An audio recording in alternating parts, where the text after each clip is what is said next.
Ini Shalom, selamat sore saudara sekalian. Sungguh senang kita boleh kembali bersama-sama beribadah dan kita akan kembali saat ini mendengar kebenaran firman Tuhan dan sama-sama belajar.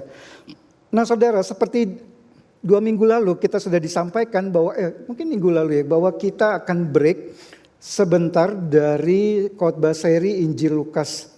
Kita sedang membahas Injil Lukas dan kita akan break selama mungkin 6 atau 7 minggu kurang lebih ke depan.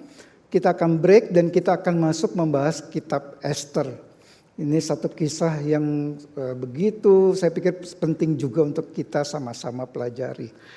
Nah saudara, ada satu kata dalam perbendaharaan kata iman Kristen yang memberikan ketenangan, keteduhan, penguatan pada waktu kita sedang dalam penderitaan atau pergumulan hidup yang berat.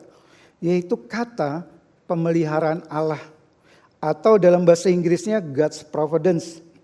Sering di Indonesia kan seperti tadi kita sudah baca di dalam pernyataan iman, menjadi providensi atau providensia Allah. Ada yang bilang providensi, ada providensia Allah.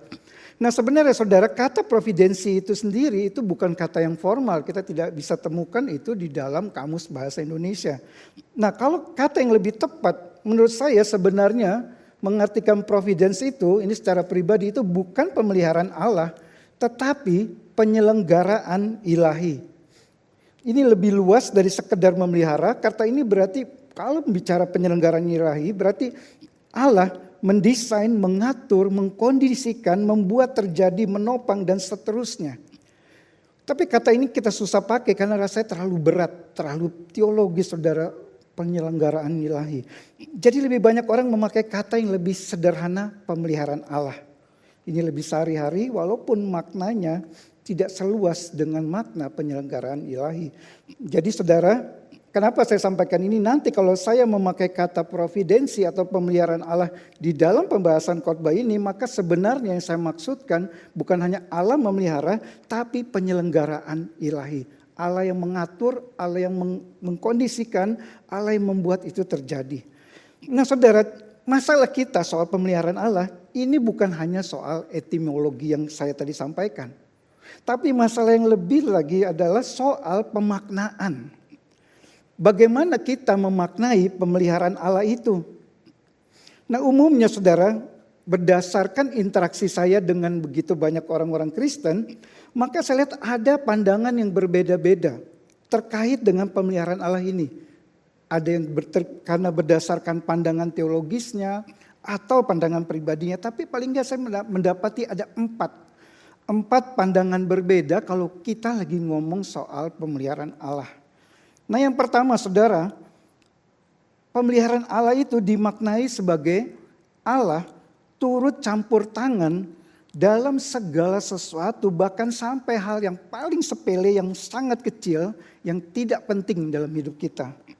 Contohnya saudara, bagi orang Kristen yang berpikir demikian, maka urusan cari tempat parkir di mall, sampai urusan mau makan di mana, sampai urusan beli HP saudara, itu dia rasa Allah harus campur tangan di sana.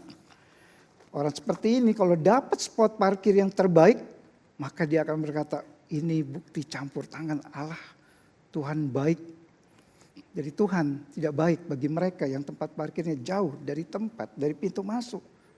Nah saudara, orang-orang seperti ini saya mendapati dan ini benar ada adalah orang Kristen yang apapun dulu dia harus doa. Tanya Tuhan ini maunya yang mana. Sebelum pergi dia sudah berdoa, Tuhan nanti Tuhan mau saya kemana. Pemeliharaan Allah itu sampai urusan yang kecil-kecil dalam hidupnya. Nah yang kedua saudara, yang sebaliknya dari yang pertama tadi, orang ini ada orang Kristen memaknai pemeliharaan Allah itu hanya terjadi untuk hal-hal yang penting yang skalanya besar. Masa sih Tuhan ikut campur untuk urusan parkir, urusan saya makan di mana, masa Tuhan ikut campur seperti itu. Dan yang ketiga saudara, pemeliharaan Allah itu hanya intens, hanya nyata waktu dirinya sedang ada dalam penderitaan atau pergumulan hidup. Allah itu dianggap Allah yang hanya mau urus kita itu dengan serius kalau kita sedang dalam pergumulan hidup yang berat. Kalau hidup lagi lancar, semua jalan biasa-biasa saja, maka pemeliharaan Allah itu kadarnya biasa-biasa. Enggak intens, saudara. Nah yang terakhir, yang keempat itu kebalikan dari yang nomor 3 tadi. Pemeliharaan Allah itu, kalau 3 bilang kata, pemeliharaan Allah itu kalau saya dalam penderitaan atau pergumulan hidup. Tapi yang keempat mengatakan pemeliharaan Allah itu terjadi waktu ada keberhasilan atau hal baik terjadi dalam hidup saya. Kalau saya berhasil mengerjakan proyek yang besar, mendapatkan pekerjaan di perusahaan multinasional dengan gaji yang sangat tinggi, ini pemeliharaan Allah yang luar biasa. Tapi kalau gagal, jangan-jangan saya kurang berdoa. Jangan-jangan saya kurang kasih persembahan. Atau kalau berhasil tapi proyeknya kecil, gajinya biasa-biasa, maka mulai kurang berani mengatakan bahwa ini pun pemeliharaan Allah. Nah saudara, saudara yang mana? Allah ikut campur dalam hidup kita bahkan sampai urusan yang sangat kecil, atau Allah ikut campur hanya urusan yang besar-besar dan penting. Allah ikut campur hanya waktu kita sedang dalam penderitaan hidup, atau hanya waktu kita berhasil, maka itulah pemberian Allah. Nah hari ini saudara, kita akan sama-sama melihat hal ini dan merenungkannya dari kitab Ester pasal 1 dan 2. Di mana dari 2 kisah ini, dari 2 pasal ini kita akan melihat tentang pemeliharaan Allah ini. Nah kisah kitab Ester ini saudara, ini sendiri memiliki tema utama adalah tentang pemeliharaan Allah terhadap orang Yahudi yang sedang dalam pembuangan, ditawan di kerajaan Persia yang mengalami ancaman pembunuhan massal atau genosida satu bangsa Yahudi itu yang hendak dilakukan oleh Haman, tokoh antagonis dalam kisah ini. Dan Allah menyelamatkan mereka melalui Ester yang diangkat Allah menjadi seorang ratu di kerajaan Persia. Saya percaya sebagian besar dari kita sangat familiar dengan kisah ini. Kita tahu endingnya adalah happy ending. Orang Yahudi terhindar dari rencana pembunuhan massal itu, bahkan Mordekai diangkat menjadi orang nomor 2 di kerajaan Persia di bawah Raja Ahasiweros. Nah yang kita akan belajar saudara dari kisah ini adalah bagaimana pemeliharaan Allah itu, penyelenggaraan ilahi itu terjadi dengan begitu senyap. Sangat berbeda dengan cara kerja Allah di kitab Keluaran kalau kita ingat, atau sebelumnya di mana Allah membebaskan Israel dari penindasan Mesir dengan hal-hal yang spektakuler, yang supranatural. Semua orang termasuk Firaun tahu ini Allah yang sedang bekerja di dalam kehidupan bangsa Israel. Nah kalau di dalam kitab Ester ini saudara, Allah bekerja di belakang layar tanpa disadari oleh bahkan kelima tokoh yang ada di dalam kisah ini. Ada 5 tokoh di sini, Raja Ahasiweros, Ratu Wasti, Haman, Mordekai, dan Ester. Mereka semua tidak ada yang tahu bahwa Allah sedang bekerja di dalam kehidupan setiap mereka. Nah karena itu kita akan belajar, mari saudara kita akan buka Alkitab kita dari Ester pasal 1 pasal 1 dan pasal yang 2. Namun sebelum kita akan membacanya, mari kita akan berdoa, kita meminta pimpinan Tuhan. Bapa di dalam surga, kami bersyukur kalau hari ini kami boleh kembali belajar kebenaran firman-Mu. Dan kami berdoa kiranya Roh Kudus yang akan tolong memimpin setiap kami supaya kebenaran firman yang kami dengar ini itu betul-betul akan mengingatkan kami kembali. Akan kasih setia Tuhan, akan pemeliharaan Tuhan, campur tangan Tuhan yang begitu luar biasa di dalam kehidupan umat-Mu. Dalam nama Tuhan Yesus kami berdoa. Amin. Nah saudara, karena ini ada cukup banyak ayat yang kita akan baca, sampai kertas liturgi kita ada lembarnya segitu banyak saudara, ada 40 ayat kita akan baca. Karenanya saya tidak akan membaca semua secara langsung seperti biasa sebelum khotbah dibaca semua ayat, tapi kita akan membacanya secara bertahap di dalam bagian khotbah ini. Nah saudara, seperti tadi saya sudah sampaikan di awal, ini kisah tentang pemeliharaan Allah terhadap umatnya yang sedang dalam rencana pembunuhan massal yang akan dilakukan oleh Haman. Dan caranya adalah Allah melalui Ester.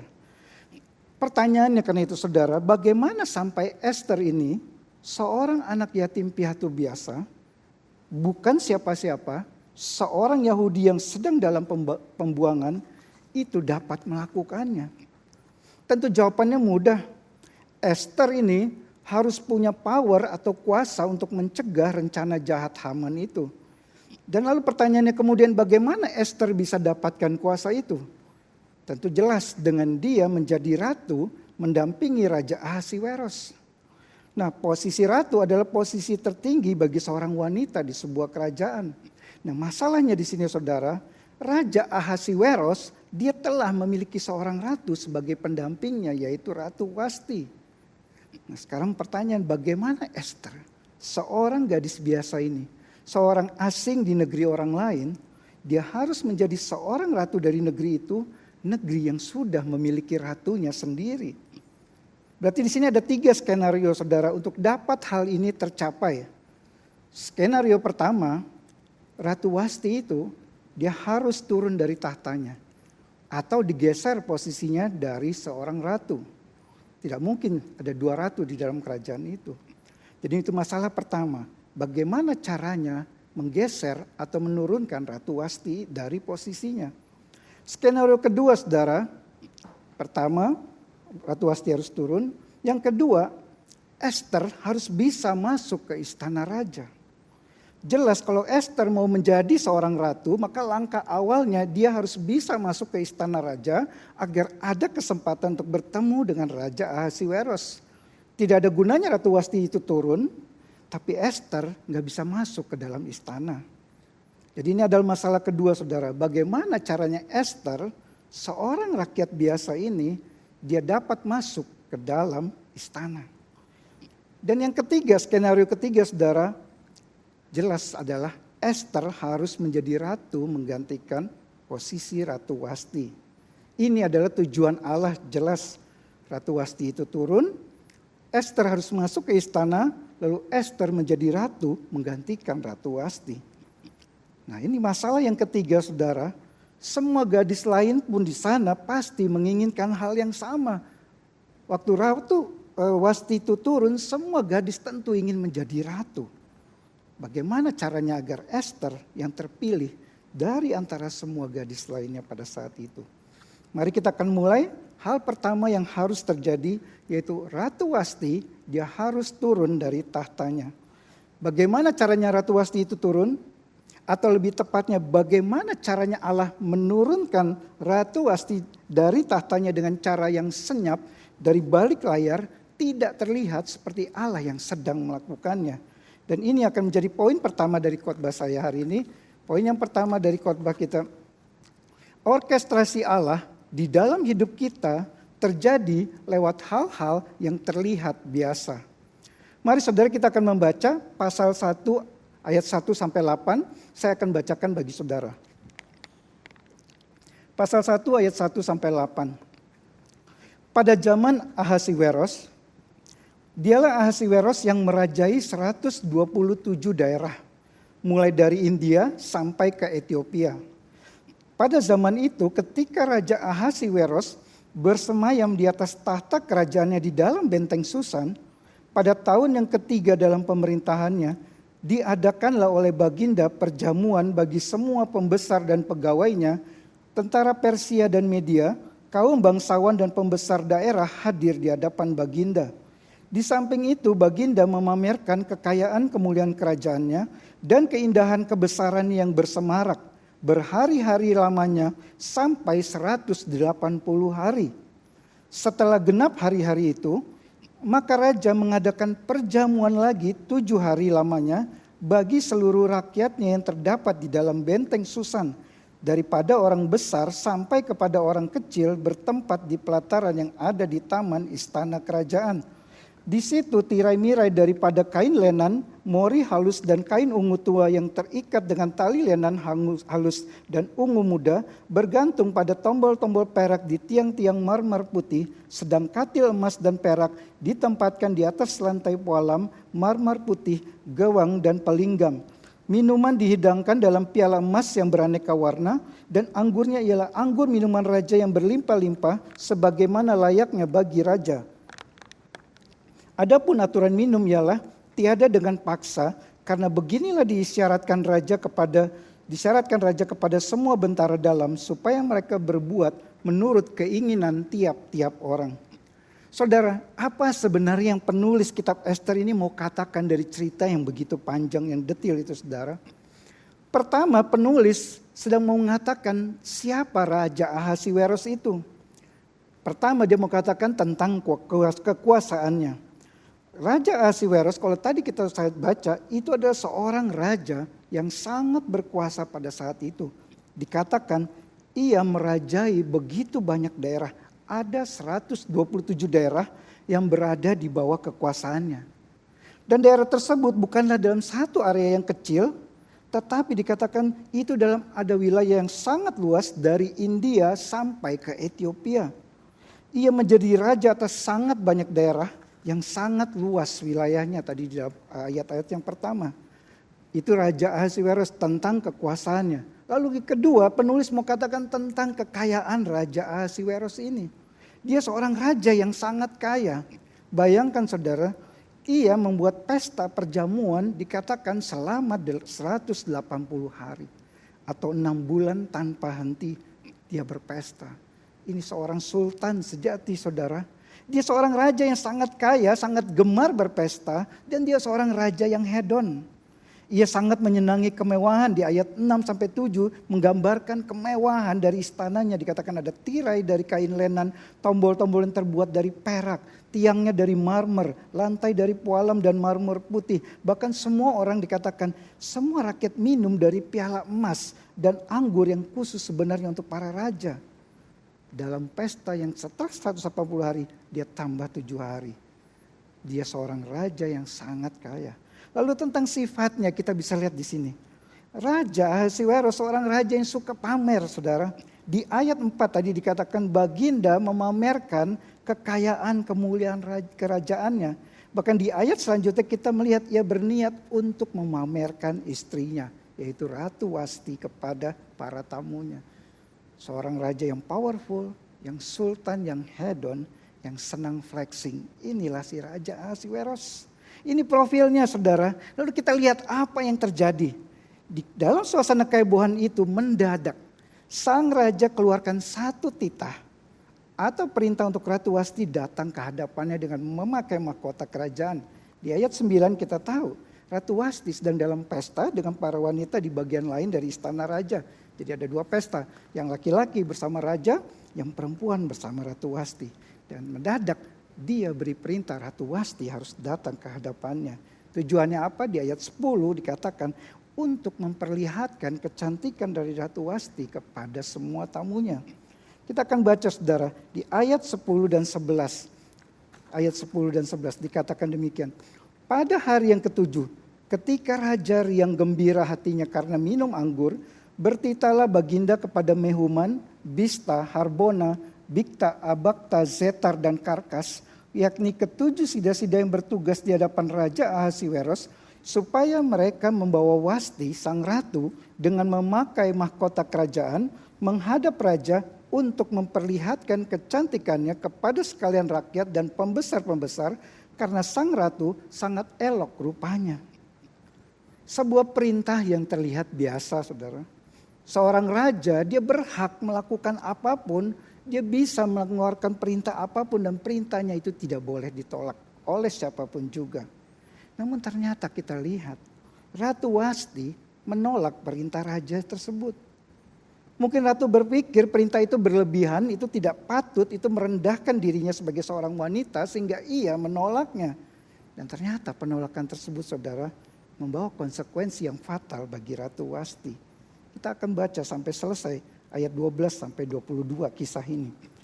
Tetapi Ratu Wasti menolak untuk menghadap menurut titah raja yang disampaikan oleh sida-sida itu. Sehingga sangat geramlah raja dan berapi-apilah murkanya. Maka bertanyalah raja kepada orang-orang arif bijaksana. Orang-orang yang mengetahui kebiasaan zaman. Karena demikianlah biasanya masalah-masalah raja dikemukakan kepada para ahli undang-undang dan hukum. Adapun yang terdekat kepada baginda ialah Karsena, Setar, Atmata, Tarsis, Meres, Marsena, dan Memukan, ketujuh pembesar Persia dan Media yang boleh memandang wajah raja dan yang mempunyai kedudukan yang tinggi di dalam kerajaan. Tanya raja, apakah yang harus diperbuat atas Ratu Wasti menurut undang-undang? Karena tidak dilakukannya titah Raja Ahasiweros yang disampaikan oleh sida-sida. Maka sembah Memukan di hadapan raja dan para pembesar itu. Wasti, sang ratu, bukan bersalah kepada raja saja, melainkan juga kepada semua pembesar dan segala bangsa yang ada di dalam segala daerah Raja Ahasiweros. Ayat 17. Karena kelakuan sang ratu itu akan merata kepada semua perempuan, sehingga mereka tidak menghiraukan suaminya apabila diceritakan orang Raja Ahasiweros menitahkan supaya Wasti sang ratu dibawa menghadap kepadanya, tetapi ia tidak mau datang. Pada hari ini juga istri para pembesar raja di Persia dan Media yang mendengar tentang kelakuan sang ratu akan berbicara tentang hal itu kepada suaminya sehingga berlarut-larutlah penghinaan dan kegusaran. Jikalau baik pada pemandangan raja, ini ayat yang sangat penting, ayat 19, hendaklah dikeluarkan suatu titah kerajaan dari hadapan baginda dan dituliskan di dalam undang-undang Persia dan Media sehingga tidak dapat dicabut kembali bahwa Wasti dilarang menghadap Raja Ahasiweros dan bahwa raja akan mengaruniakan kedudukannya sebagai ratu kepada orang lain yang lebih baik daripadanya. Bila keputusan yang diambil raja kedengaran di seluruh kerajaan, alangkah besarnya kerajaan itu. Maka semua perempuan akan memberi hormat kepada suami mereka daripada orang besar sampai kepada orang kecil. Usul itu dipandang baik oleh raja serta para pembesar.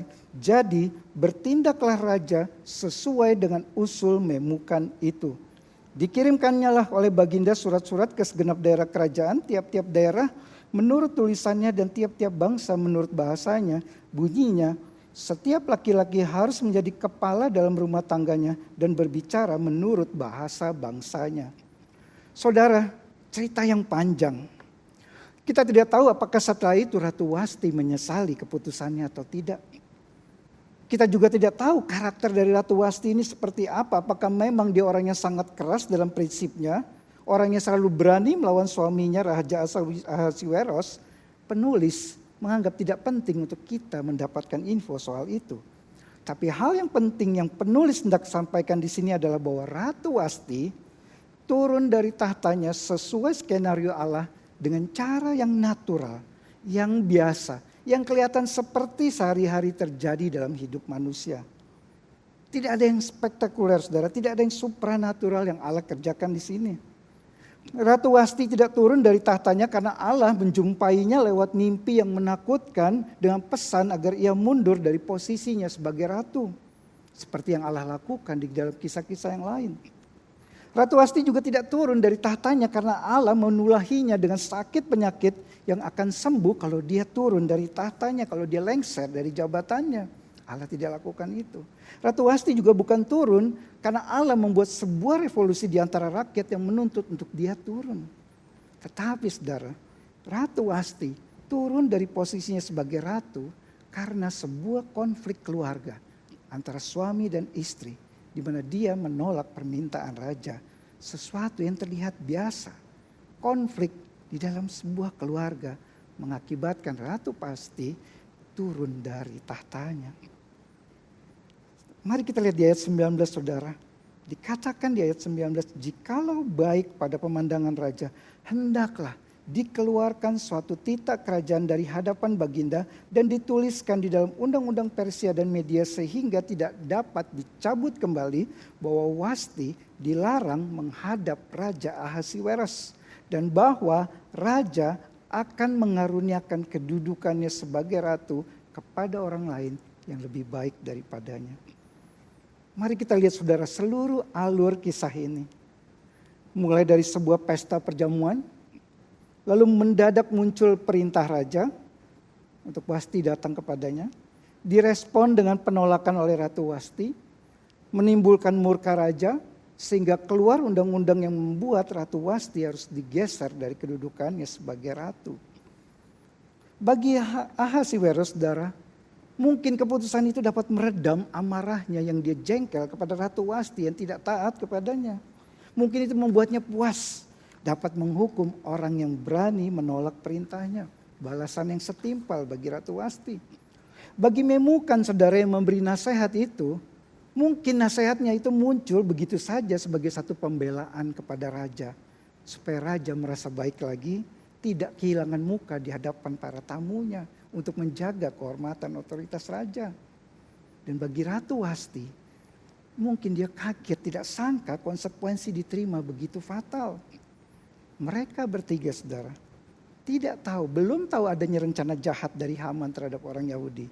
Mereka juga tidak tahu bahwa Allah di dalam kedaulatannya, dalam kemahakuasaannya, dalam kemahapengetahuannya, Allah sedang bekerja di balik layar mengorkestrasi perintah raja kepada ratu, penolakan dari ratu, nasihat memukan dan seterusnya dengan satu tujuan, menurunkan Ratu Wasti dari kedudukannya sebagai ratu.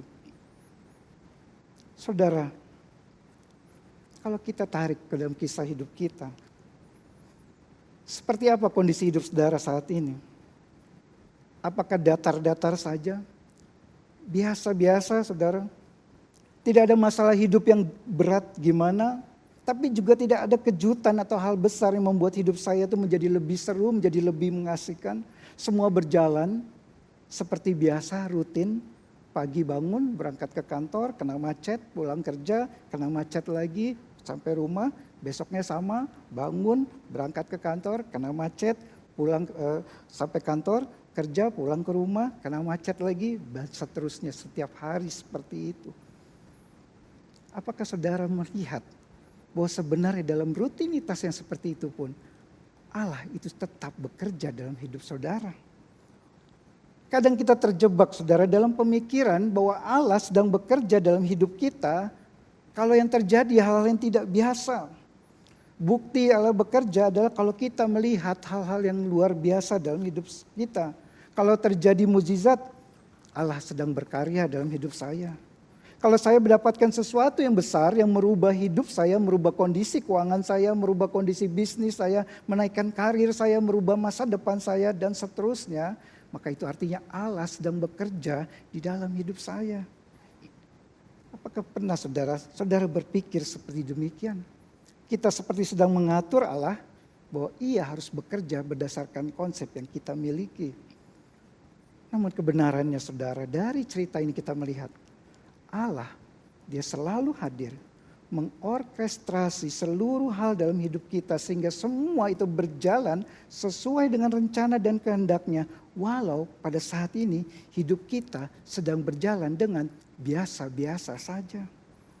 Seperti Allah yang mengorkestrasi seluruh keputusan dari Raja Ahasweros itu, di dalam kesenyapan untuk menggenapi rencananya menurunkan Ratu Wasti, demikian juga saudara, Allah secara konstan dan terus-menerus tanpa henti, konsisten di dalam kasih-Nya, Dia bekerja mengorkestrasi seluruh situasi dalam hidup saudara, dalam hidup saya, bahkan pada saat kita melihat semua ini seperti sedang biasa-biasa saja. Inilah saudara yang pertama Allah lakukan di dalam tindakan penyelamatannya atas orang Yahudi. Masalah pertama sudah selesai, sudah beres. Ratu Wasti sudah turun dari tahtanya. Berarti sekarang masuk ke rencana yang tahap kedua dari Allah, itu bagaimana agar Esther dia bisa masuk ke istana raja. Kita masuk ke poin yang kedua. Orkestrasi Allah dalam hidup kita menyatukan berbagai peristiwa yang kita alami. Saudara, saya percaya setiap kita di sini pasti pernah mengalami di mana ada satu peristiwa yang terjadi dalam hidup kita.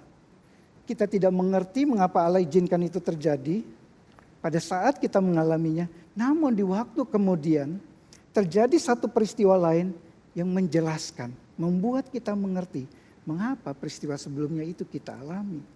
Tanpa peristiwa yang terjadi belakangan itu, maka yang lama yang kita alami itu seperti tidak memiliki makna apapun. Seperti terjadi secara random.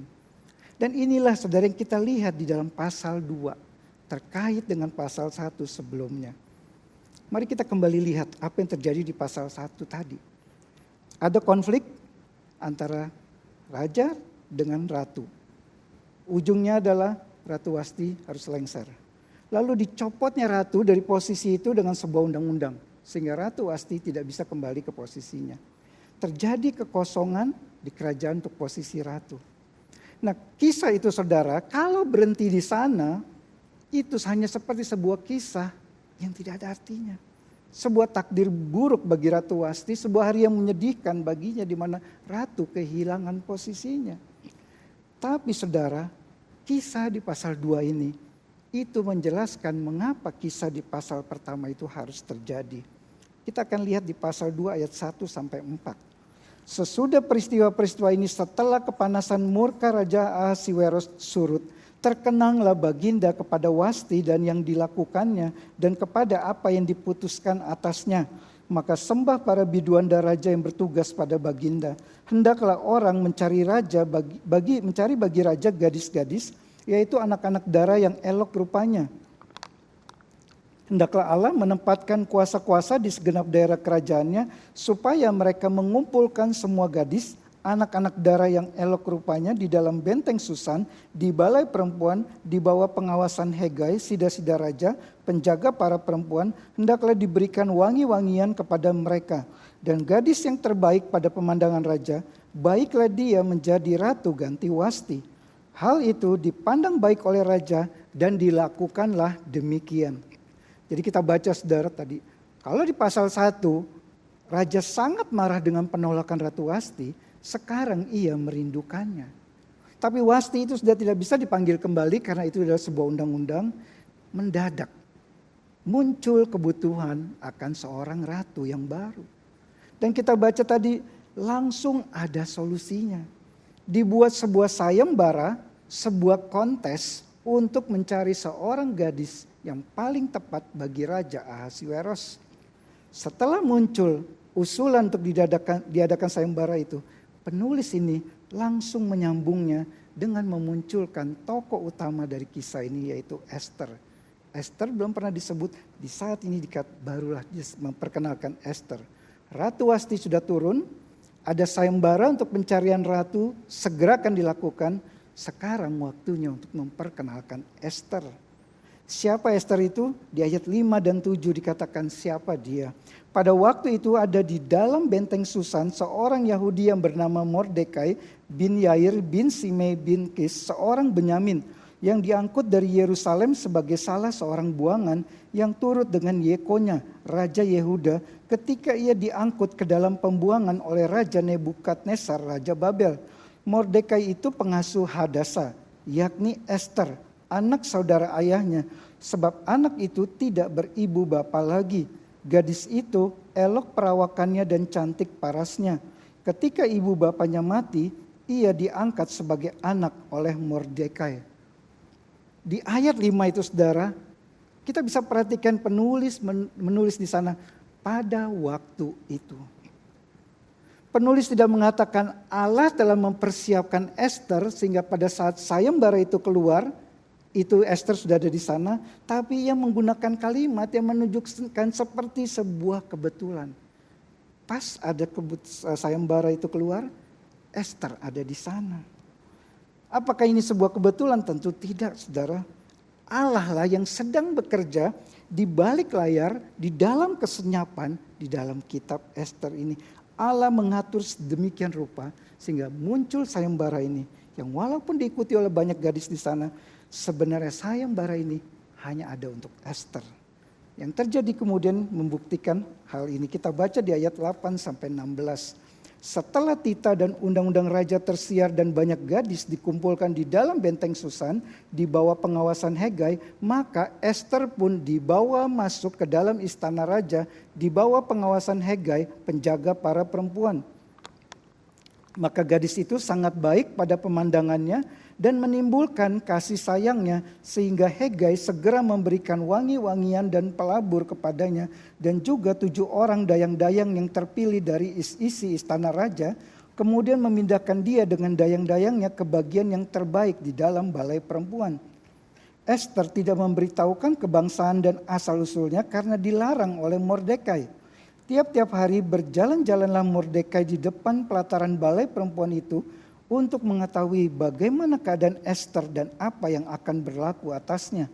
Tiap-tiap kali seorang gadis mendapat giliran untuk masuk menghadap Raja Ahasiweros dan sebelumnya ia dirawat menurut peraturan bagi para perempuan selama 12 bulan sebab seluruh waktu itu digunakan untuk pemakaian wangi-wangian, 6 bulan untuk memakai minyak mur dan 6 bulan lagi untuk memakai minyak kasai serta lain-lain wangi-wangian perempuan. Lalu gadis itu masuk menghadap raja dan segala apa yang dimintanya harus diberikan kepadanya untuk dibawa masuk dari balai perempuan ke dalam istana raja. Pada waktu petang ia masuk dan pada waktu pagi ia kembali. Tetapi sekali ini ke dalam balai perempuan yang kedua di bawah pengawasan Saas Gas, sida-sida raja, penjaga para gundik, Ia tidak diperkenankan masuk lagi menghadap raja kecuali jikalau raja berkenan kepadanya dan ia dipanggil dengan disebutkan namanya. Ketika Ester, anak Abihail, yakni saudara ayah Mordekai yang mengangkat Ester sebagai anak, mendapat giliran untuk menghadap raja, maka ia tidak menghendaki sesuatu apapun selain daripada yang dianjurkan oleh Hegai, sidang-sida raja, penjaga para perempuan. Maka Ester dapat menimbulkan kasih sayang pada semua orang yang melihat dia. Demikianlah Ester dibawa masuk menghadap Raja Ahasiweros ke dalam istananya pada bulan yang ke-10, yakni bulan Tebet, pada tahun yang ke-7 dalam pemerintahan Baginda. Kisah yang panjang, saudara. Mari kita coba gabungkan sekarang kisah di pasal 1 dengan kisah di pasal 2 ini. Tadi di pasal 1 ada pesta perjamuan di istana raja. Mendadak raja minta Ratu Wasti datang. Ratu Wasti menolak untuk memenuhi permintaan raja. Raja menjadi marah. Terjadi konflik. Berujung dengan dicopotnya Ratu Wasti dengan sebuah undang-undang. Ratu Wasti tidak lagi menjadi seorang ratu. Terjadi kekosongan dalam posisi ratu di kerajaan. Dan sekarang saudara, di dalam pasal yang kedua ini, Raja Ahasiweros mendadak merasa kesepian. Dia membutuhkan seorang ratu pengganti Ratu Wasti. Lalu para pembantu raja mengusulkan diadakannya kontes sayembara untuk mencari seorang ratu bagi raja. Ester ada di sana pada saat itu. Dan Ester memenuhi persyaratan secara fisik untuk bisa ikut kontes tersebut. Dan Ester mengikuti kontes tersebut dan dia berhasil menghadap Raja Ahasiweros. Tidak ada kata Allah di sana. Tidak ada doa yang dinaikkan kepada Allah. Tidak ada peristiwa supranatural yang spektakuler. Tapi saudara, kalau kita lihat pasal 1 dan 2, itu adalah seperti sebuah orkestrasi Allah dari berbagai peristiwa untuk mencapai tujuan utama dari sang orkestrator itu, yaitu Ester harus menjadi ratu di Persia. Yang pertama, Ratu Wasti turun dari posisinya. Menjadi jelas alasannya kenapa dia turun dari posisinya, karena ada peristiwa kedua yang harus terjadi. Ester harus masuk ke dalam istana. Mengapa Allah menghendaki Ratu Wasti untuk lengser? Allah ingin Ester ada di dalam posisi itu. Jika Ratu Wasti masih ada di posisinya, masih menjadi ratu mendampingi Raja Ahasiweros, maka tidak ada pasal 2 ini, saudara. Tidak ada sayembara, tidak ada kesempatan Ester berhadapan dengan raja. Tidak akan ada penyelamatan Allah atas orang-orang Yahudi. Nah saudara, seperti kisah ini. Pernahkah saudara merasa ada satu peristiwa kejadian di waktu yang lalu yang saudara tidak tahu apa maknanya? Tetapi kemudian di masa yang akan datang, saudara melihat ada maksud Tuhan yang indah di situ. Kalau saudara pernah mengalami atau sedang mengalami ada satu peristiwa yang terjadi, saudara tidak mengerti kenapa Allah izinkan ini terjadi, maka kisah Ester ini mengingatkan lagi kepada kita semua. Tidak ada satupun peristiwa yang random, yang terjadi secara acak dalam hidup kita. Tidak ada satu hal pun, tidak ada satu peristiwa pun yang terjadi secara kebetulan dan tanpa makna dalam hidup kita. Sekalipun terlihat seperti sebuah kebetulan. Jika saudara hari ini belum menemukan hal baik apa yang Tuhan sedang kerjakan dalam hidup saudara, lewat kejadian yang saudara saat ini sedang alami, maka tunggulah saudara. Di dalam waktunya Tuhan akan terjadi peristiwa lain di waktu mendatang. Yang waktu peristiwa itu terjadi, saudara akan mengerti apa maksud Tuhan lewat peristiwa yang saat ini saudara alami. Saudara akan mengerti mengapa itu terjadi dalam hidup saya. Dan sambil menunggu waktu itu saudara, tetap percaya akan kebaikan dan kesetiaan Tuhan di dalam hidup umatnya. Dan bagi kita semua saudara, saya percaya kita semua mungkin kita sudah mengalami dua-duanya. Kita sudah mengalami di mana ada fase terjadi satu peristiwa dalam hidup kita yang kita tidak mengerti, namun lalu terjadi peristiwa yang kemudian dari situ kita bisa lihat ternyata ada maksud Allah dalam peristiwa yang sebelumnya. Dan di situ kita melihat bukankah indah hidup dalam pemeliharaan Allah. Orkestrasi Allah saudara dalam hidup kita tidak akan pernah gagal dalam mencapai apa yang Allah kehendaki terjadi dalam hidup kita. Tidak ada plan A, tidak ada plan B dalam orkestrasi Allah. Hanya ada satu rencana yang pasti tergenapi walaupun mungkin dalam waktu yang berbeda.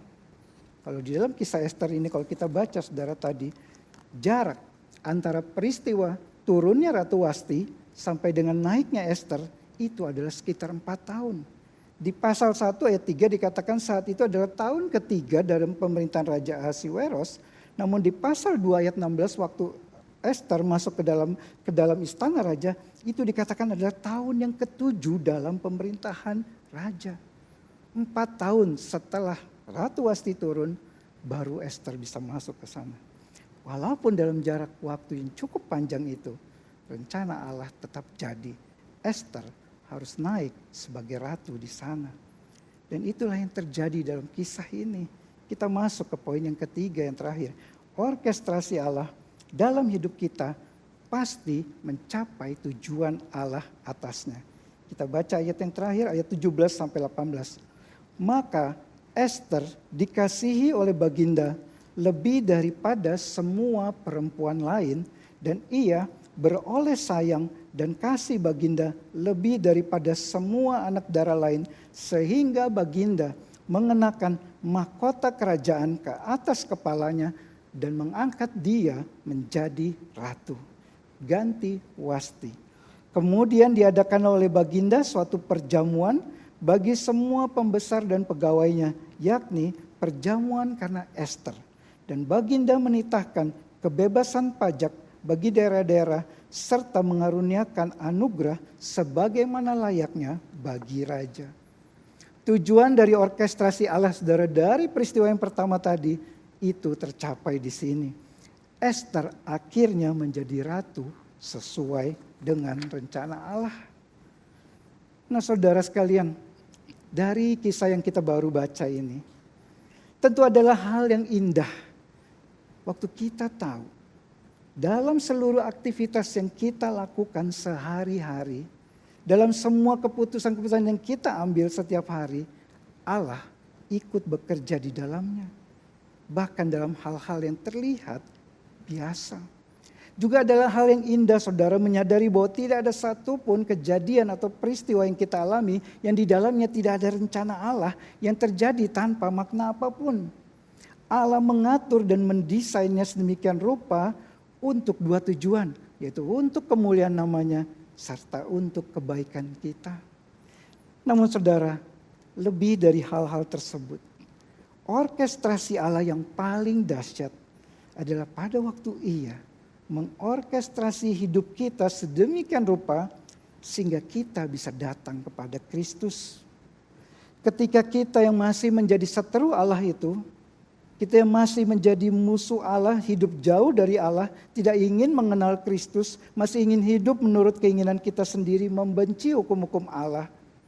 Allah, sang orkestrator agung itu, Dia mencari kita, Dia memburu kita, Dia mengatur seluruh jalannya kisah hidup kita untuk menuju kepada satu momen di mana kita bertemu dengan sang pribadi teragung itu, yaitu Kristus yang telah mati di atas kayu salib bagi kita semua orang-orang berdosa yang dikasihinya. Amin. Mari kita berdoa. Bapa di dalam surga, dari kisah apa yang dialami dimulai dari karya penyelamatan Allah kepada orang-orang Yahudi melalui Ester ini, di mana hari ini kami melihat bagaimana Tuhan mempersiapkan semua sejak awal, bahkan sebelum rencana jahat itu terjadi di dalam kehidupan bangsa Yahudi. Kiranya kisah ini membawa kami kepada satu kebenaran yang indah, mengingatkan kami semua bahwa bahkan di dalam kehidupan yang terlihat biasa-biasa, selalu ada tangan Tuhan di sana. Bahkan waktu kami tidak melihat jejak tangan Tuhan tetap selalu ada di sana. Allah bekerja di dalam kehidupan kami untuk kemuliaan nama Tuhan dan untuk kebaikan kami semua.